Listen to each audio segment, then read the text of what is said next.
Hello, everybody at Slushing. Today we're doing a movie review on one of my favorite 2019 movies, Uncut Gems. I made a crazy risk, a gamble, and it's about to pay off. You're taking my money all over town, placing bets. I'm having very serious second thoughts. Are you serious right now? I know I fucked up. Howard, where's the money right now? Howard, got my money? Howard! Is it too late? I'm done. That means nothing. It meant nothing. Please. Give me another shot. Okay, right. So this movie came out last year at the end of December, just squeezed in there at the very end of the month, and I had to see it in theaters. I'm a big Adam Sandler fan. I think he's a really good actor. Is he the best? No, he's not. He does a lot of similar roles. And I know people whine about that. He does a lot of repetitive roles. His characters are the same. Blah, blah, blah. Who gives a goddamn? You know, they're funny movies, and he plays the characters well. I mean, so if he, even if he is playing repetitive characters, he's still doing it well, in my opinion. So I really don't give a damn if he is or isn't. But he's also done, people overlook the fact that he's done a lot of different movies. He's done the Hotel Transylvania movies. Those were different from his normal character. You know, he plays Dracula and everything, which was pretty cool. I love those movies. I'll get to a review of those at some point. He did Grown Ups. He did The Longest Yard. Did Jack and Jill. Everyone hates that movie, but I enjoy it. It's not the best thing, but it's not the worst thing either, in my opinion.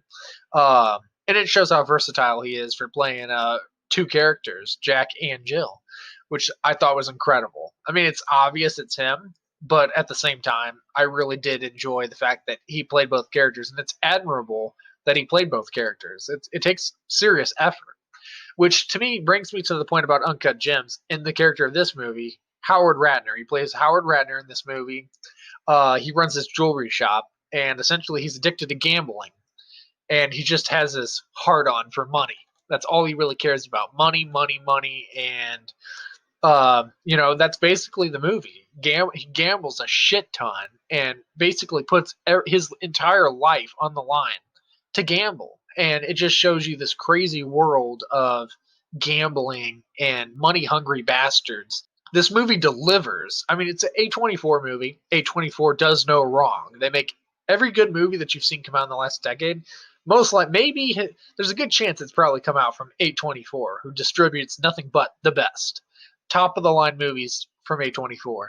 When I watched this, I didn't go into it. I mean, I seen the trailer, but I didn't exactly know what to expect from it, if that makes any sense. Like, I saw the trailer, I knew what it was about. It's just I didn't know exactly what to expect, because he's in a serious role in this movie, and I hadn't really seen him in a super serious movie before. And so I was intrigued. This is why I went to see it, because also I've never seen an Adam Sandler movie in theaters, so it was the first time, so I had to see it for that reason. But also because the story itself intrigued me. I was like, hey, Adam Sandler doing a super serious movie. The trailer looks awesome. I'll see it. And it was well worth it. My God. Again, the storyline behind this movie is fantastic. Him, you know, this excessive gambler addicted to money and gambling, throwing his life on the line is nuts to watch. It's nuts to witness as his obsession just grows and grows over the course of the movie, and it just goes crazy. Everything just gets turned upside down midway through the movie, and it never gets turned right back up. There's a point in time where you think everything's going good, and then boom, no, and then a good, no. It's like it flops around so much, and I love it. Nothing in this movie is predictable. And there's even a part, the thing I love about his character is there's parts whenever you're really going to hate him, and then parts where you're going to be like, oh, I feel so bad for him, you know, everything he's going through. And then again, it's his character is so polarizing, because you're like, I love him, I don't love him, I love him, I don't love him, and it just flops and flops over the course of the movie. But I thought the ending to this movie was fantastic. I'm not going to go into it because it would ruin the entire movie just by me saying a couple of words about it. I'll just say it's fantastic and well done. I love the music, the score in this movie. It's fantastic. It fits the movie perfectly. The actors in this movie, Idina Menzel as Howard's wife, is fantastic. Of course, Adam Sandler, the title character, Howard, is fantastic.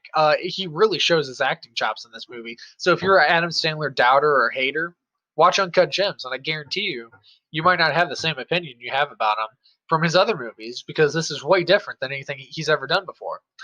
And the directors, Okay, the Safdie brothers just brought it home with this one. Good Time was their other film that they did with A24. This is way better than Good Time.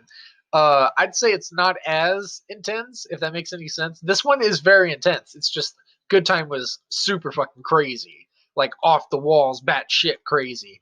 Whereas this is a little bit more chill. I say a little bit because it's barely any less chill than Good Time.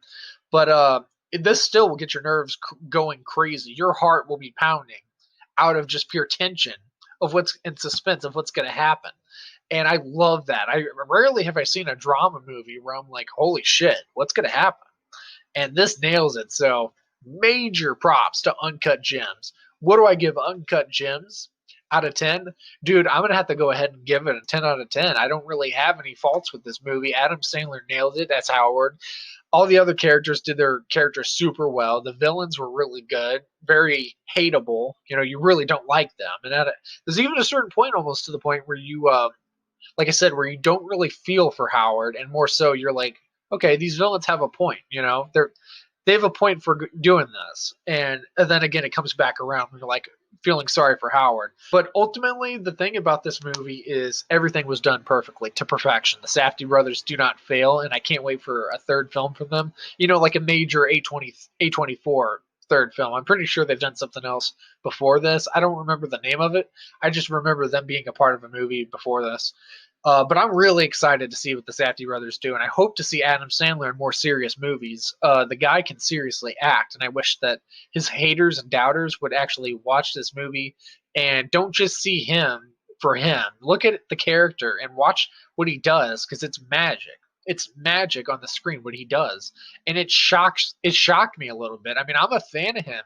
I just didn't expect him to be that great in a serious role. I don't know why. I don't expect comedians to be really good in dramatic roles, but so far, every single time someone's done this, it's been perfect. Jordan Peele went over to do horror. He makes fantastic horror movies. I know that's like my opinion. I know not everybody feels the same. He makes fantastic movies. A comedian. Um, Jim Carrey, I guarantee you put him in a serious role, like The Cable Guy. It's a funny movie, but it's actually, in hindsight, it's a very serious movie. All comedies have really serious stories behind them, and most of them. Some of them are just goofy, flat out funny, and that's it. But a lot of these movies have very serious, meaningful storylines that kind of go overlooked because people are just there to laugh. Um, so I guess what I can say is just give Uncut Gems a chance and give Adam Sandler a chance for this movie. But yeah, that's my review of Uncut Gems. I hope you guys enjoyed it. Hit like if you did. Subscribe if you've not already. Hit that bell to get notified anytime I make a video or stream. Keep up to date with the channel. There's always something crazy going on. And why do I do that pointing shit in the next one? Bye-bye.